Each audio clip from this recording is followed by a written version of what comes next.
check this out. We're going to ask our Sarah M. to join us back on stage. So welcome back, Sarah M. Sarah McGuire. Yes. And we're going to play a little game. Can you figure out what we're going to play? Yes, we are excited to play not just only Family Feud, but we're going to call it the Sarah Feud. Yes. And I'm going to pose a question that we have gone out to our consultants, and we have our top 4 answers. Okay, put your hands down by your side. So the question is, what objection to starting a pampered chef business do you hear the most? All right, it's Sarah M. I don't have any money for the kit. Oh, anybody ever hear that? Okay, so the survey says no money.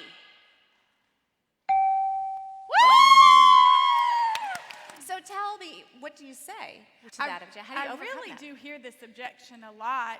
And what I like to share with the recruit lead is, what about having a garage sale or going to family or close friends and seeing if they could support you in starting your own business?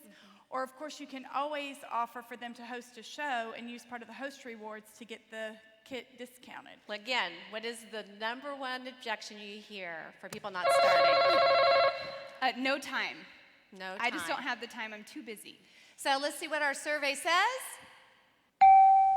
Too busy, no time. Got number 2. Give it up for her. So what would you say to that? I too hear this one quite a bit.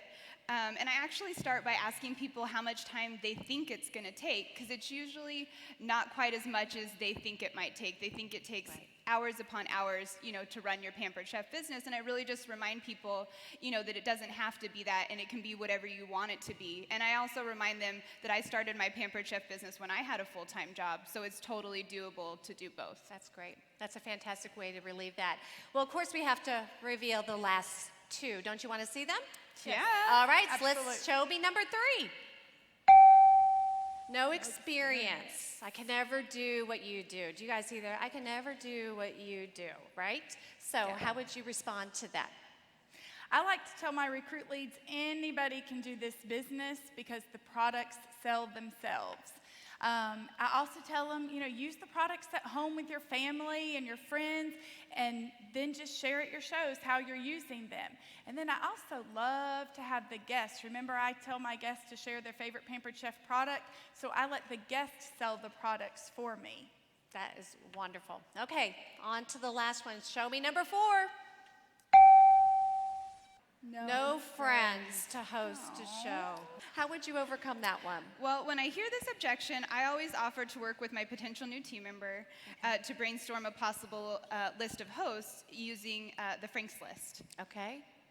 A Frank's list? Yes, it stands for friends, relatives, acquaintances, neighbors, kids, and spouses. And so I use this list to help them remember all the areas of their life they might have a potential host. Okay, so the Frank's, that's a great idea. And I know for you, Sarah M., you shared in the beginning how you use your guest surveys, right? Yes. To be able to start it off, and really you're overcoming the objection in the beginning. Right. Oh, Yes. You guys have been fantastic. Has this been fun, the little Sarah Feud? They are great.